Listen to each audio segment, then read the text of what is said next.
भारत में मुसलमान दूसरी बड़ी धार्मिक आबादी हैं। यहाँ करीब 18 करोड़ मुसलमान हैं, जो भारत की कुल जनसंख्या का लगभग 15% है। एक हद तक ये कहा जा सकता है कि भारत का विकास इस बड़े वर्ग को शामिल किए बगैर संभव नहीं है।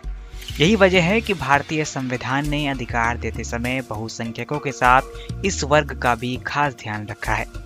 संविधान अन्य अल्पसंख्यकों की तरह भारतीय मुसलमान की धार्मिक और सांस्कृतिक पहचान को भी संरक्षित करता है।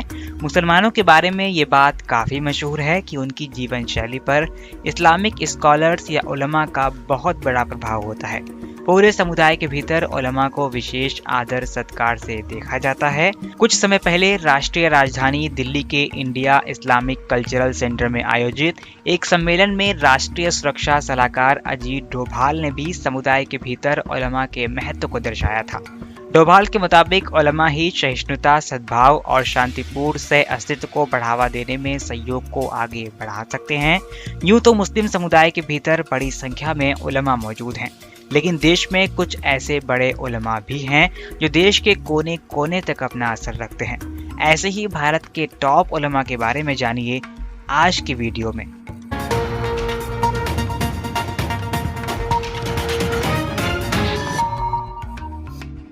मौलाना सैयद अरशद मदनी जमीयत उलमा हिंद के राष्ट्रीय अध्यक्ष हैं। उनके पिता का नाम शेखुल इस्लाम हज़रत मौलाना सैयद हुसैन अहमद मदनी था। 8 फरवरी 2006 को मौलाना सैयद अरशद मदनी को उनके बड़े भाई मौलाना सैयद असद मदनी के बाद जमीयत उलमा हिंद का अध्यक्ष चुना गया था। पिछले साल जुलाई में देवबंद में हुई एक कार्यकारिणी बैठक में उन्हें भारतीय मुसलमानों का अमीरुल हिंद घोषित किया गया था। सड़क से लेकर कोर्ट तक मुसलमानों के नेतृत्व के लिए मौलाना अरशद मदनी हमेशा से मुख्य भूमिका में नजर आते हैं। देश भर के मदरसों पर मौलाना की अच्छी पकड़ मानी जाती है। मौलाना की लोकप्रियता इतनी है कि उनकी एक आवाज़ भारत के कोने कोने से लाखों मुसलमानों को इकट्ठा करने की ताकत रखती है। सरल स्वभाव के मौलाना अरशद मदनी जब बोलते हैं तब देश भर के मीडिया के कैमरे उनकी ओर घूम जाते हैं। इतना ही नहीं, मौलाना के द्वारा दाखिल जनहित याचिकाओं को सुप्रीम कोर्ट भी तवज्जो से सुनता है।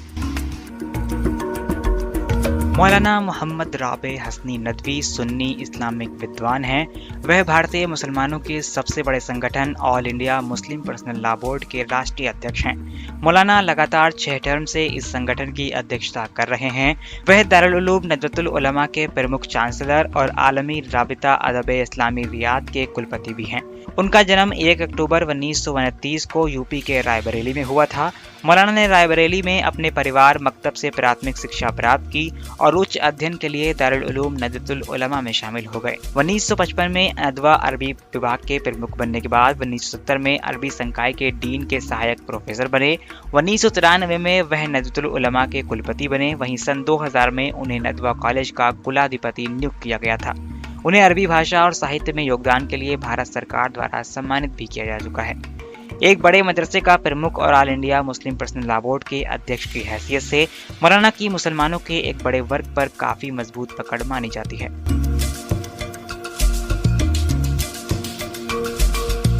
मौलाना खलीलुर रहमान सज्जाद नोमानी एक विश्व प्रसिद्ध इस्लामिक विद्वान, शिक्षक और कई पुस्तकों के लेखक हैं। मूल रूप से उत्तर प्रदेश के लखनऊ के रहने वाले मौलाना नोमानी ने नदवा कॉलेज और दारुल उलूम देवबंद से शिक्षा हासिल करने के बाद यूनिवर्सिटी ऑफ मदीना सऊदी अरब से कुरान के अध्ययन में डॉक्टरेट की उपाधि हासिल की है। कुरान और इस्लामिक धर्मशास्त्र में महारत होने के साथ साथ मौलाना आधुनिक शिक्षा पर भी जबरदस्त कमांड रखते हैं। यही वजह है कि देश भर के मदरसों के अलावा अलग अलग कॉलेज यूनिवर्सिटीज में पढ़ने वाले मुस्लिम युवाओं पर मौलाना का खास प्रभाव माना जाता है। मौलाना कई बार अंतर्राष्ट्रीय मंचों पर भारतीय मुसलमानों का नेतृत्व कर चुके हैं, जिनमें ऑक्सफोर्ड और कैम्ब्रिज यूनिवर्सिटी में दिए गए उनके लेक्चर भी शामिल हैं। मौलाना के लेक्चर बड़ी संख्या में देश विदेश के मुसलमानों के अलावा गैर मुस्लिमों द्वारा भी खूब सुने जाते हैं। हाल ही में मौलाना की एक अपील पर राजस्थान के जयपुर में करीब 10 लाख लोगों ने इकट्ठा होकर अपना समर्थन व्यक्त किया था। तबलीगी जमात के प्रमुख मौलाना मोहम्मद साद 1926 में तबलीगी जमात की स्थापना करने वाले मौलाना मोहम्मद इलियास कांदलवी के परपोते हैं। एक तरह से कहा जा सकता है कि उन्हें जमात की लीडरशिप विरासत में मिली है। उनका जन्म 57 साल पहले निजामुद्दीन बस्ती के उसी घर में हुआ था जहां आज भी वे रहते हैं। उनका घर जमात के मुख्यालय यानी मरकज से बिल्कुल सटा हुआ है। जमात के लाखों सदस्य दुनिया के 80 से अधिक देशों में हैं, जिनमें पाकिस्तान, बांग्लादेश, यूरोप, ऑस्ट्रेलिया और अमेरिका खास हैं। मौलाना साद को भारत ही नहीं बल्कि दुनिया के कई देशों के मुसलमानों का बड़ा वर्ग अपना रहनुमा मानता है। मौलाना के बारे में इंटरनेट पर ना तो अधिक जानकारी उपलब्ध है, ना ही उनकी कोई आधिकारिक वीडियो या फोटो मौजूद है। तबलीगी जमात से जुड़े लोग बताते हैं कि उनके नज़दीक फोटो या वीडियोग्राफी मायूब यानी मजहब के खिलाफ समझा जाता है। लेकिन यूट्यूब पर मौलाना साद की हजारों की संख्या में ऑडियो लेक्चर मौजूद हैं, जिनको करोड़ों बार सुना जा चुका है। जमीयत उलमा हिंद 2 गुटों में बटा हुआ है। एक गुट मौलाना अरशद मदनी का है और दूसरा मौलाना महमूद मदनी का है। दोनों ही अपने अपने गुटों के अध्यक्ष हैं। दरअसल 2006 में जब मौलाना असद मदनी का निधन हुआ तो जमीयत की कमान को लेकर यह संगठन 2 गुटों में बट गया था। एक की कमान अरशद मदनी के हाथों में आ गई, वहीं दूसरे गुट को मौलाना महमूद मदनी को सौंप दिया गया। हालांकि दोनों गुटों का नेतृत्व अलग अलग हाथों में होने के बावजूद इनके बीच कभी सार्वजनिक तौर पर किसी तरह का बड़ा मतभेद नहीं देखा गया है। दोनों ही संगठन मुसलमानों के सामाजिक, राजनीतिक, आर्थिक उत्थान के लिए काम करते हैं। मौलाना महमूद मदनी जमीयत उलमा का दूसरा सबसे बड़ा नाम है। मौलाना मदनी ने दारुल उलूम देवबंद इस्लामिक मदरसा से पढ़ाई की है। उन्होंने 1992 में ग्रेजुएशन कंप्लीट किया था। ग्रेजुएशन करने के बाद उन्होंने कुछ समय तक अपना बिजनेस भी किया। बाद में वह पूरी तरह से सामाजिक और राजनीतिक गतिविधियों में जुट गए। गुजरात में 2001 में आए भीषण भूकंप के दौरान उनके राहत और पुनर्वास कार्य ने उन्हें राष्ट्रीय पहचान दिलाई थी। साल 2002 में जातीय धार्मिक हिंसा के बाद उन्होंने जमीयत उलमा हिंद के राहत कार्यों का नेतृत्व किया था। इससे भी उन्हें एक अलग पहचान मिली थी। उन्हें 2001 से 2008 तक जमीयत उलमा हिंद के महासचिव के रूप में चुना गया। उन्होंने अपनी राजनीतिक करियर की शुरुआत समाजवादी पार्टी से की थी। जल्द ही उन्हें अखिल भारतीय राष्ट्रीय सचिव और केंद्रीय परिषद का सदस्य बना दिया गया था। वह मार्च 2006 से 2012 तक यूपी से राज्यसभा के सांसद भी रहे। मौलाना मेनस्ट्रीम मीडिया के साथ कई सरकारी मंचों पर भारतीय मुसलमानों का नेतृत्व करते नजर आते हैं। मौलाना तौकी रजा की पहचान भारत के एक बड़े धार्मिक नेता के रूप में होती है। वह उत्तर प्रदेश के बरेली के रहने वाले हैं। मौलाना तौकी रजा अहमद रजा के खानदान से आते हैं। अहमद रजा, जिन्हें आला हजरत के नाम से भी जाना जाता है, उन्होंने बरेलवी संप्रदाय की शुरुआत की थी। भारत में बरेलवी संप्रदाय को फॉलो करने वाले मुसलमान बड़ी संख्या में मौजूद हैं। अहमद रजा के खानदान के लोग धर्म के प्रचार प्रसार और दीन की खिदमत पर ही ध्यान देते हैं। मौलाना तौकी रजा सक्रिय राजनीति में आने वाले इस खानदान के पहले व्यक्ति हैं। उन्होंने अपनी पार्टी इत्तेहाद मिल्लत काउंसिल का गठन भी किया है। बीजेपी को छोड़ मौलाना तौकी रजा की उत्तर प्रदेश की हर राजनीतिक पार्टी से समय समय पर करीबियां और दूरियां रही हैं। मौलाना तौकी रजा को एसपी, बीएसपी, कांग्रेस पार्टी से समर्थन के बदले सत्ता में हिस्सेदारी मिलती रही है। साल 2013 में दिल्ली चुनावों से पहले वर्तमान में दिल्ली के मुख्यमंत्री अरविंद केजरीवाल भी मौलाना से समर्थन की अपील कर सुर्खियां बटोर चुके हैं।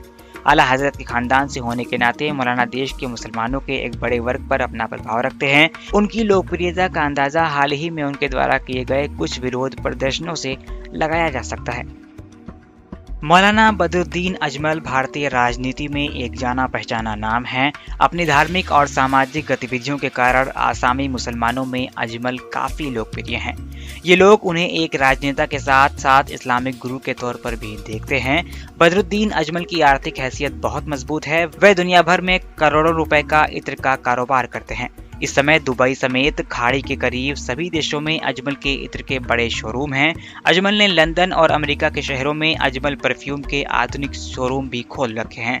साथ ही उन्होंने रियल एस्टेट से लेकर चमड़ा उद्योग, स्वास्थ्य सेवाएं, कपड़ा उद्योग और शिक्षा जगत में बड़ा कारोबार फैला रखा है। वर्ष 2005 में विवादित IMDT कानून का विरोध करते हुए उन्होंने राजनीति में कदम रखा था। इसी क्रम में उन्होंने all India United democratic front यानी AIUDF नाम से अलग राजनीतिक पार्टी भी बनाई थी। अब AIUDF असम में बड़ी ताकत बन चुकी है।